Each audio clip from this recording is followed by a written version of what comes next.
are closer to retirement are going to be a little bit more nervous than somebody who's younger, who has a longer time horizon and can wait it out. Shouldn't you at a certain point, Dave, start to also think about not having as much risk in your portfolio if you plan on retiring soon, and diversifying, maybe looking at bonds as another option to have a little bit more safety? No, I haven't.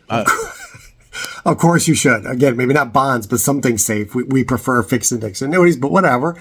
But of course, that's not what this moron says. Just wait till you hear his answer. Adopted that theory. I'm 64. I'm staying fully in the market. Wow. And here's why. If you've got a 401k and you got $1 million in it, you're not really going to touch the $1 million. You're really going to live off of the 80 or 90,000 a year that it produces in income. And if you're $1 million can produce $80,000 to $90,000 of income a year. Meaning you've got to have an investment that's making 8 to 9% a year. I'm assuming he's talking guaranteed, right? Because you don't want your income to vary. So where are we getting 8 to 9%? It's right now 2025 and interest rates are as high as they've been in decades. 8 to 9%.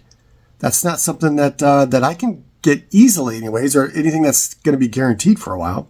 64, by the way, statistically, the actuarial tables say you're going to be living until 92. So you still got 30 years to outpace inflation. You screw around with the bond market and a bunch of quote-unquote high-yield savings products, you're not even going to outpace inflation for that 30 years. So, no, I'm staying fully invested. No, that party's true. Yeah, absolutely. I haven't bought off on that. That's a standard financial planning viewpoint, but I don't buy into it. I'm fine with it because, again, you didn't lose your money. I had people say, I lost all my money. No, you didn't. You may have lost 20% of it, but only if you sold. The classic Buffett line of, I didn't lose anything because I didn't sell anything.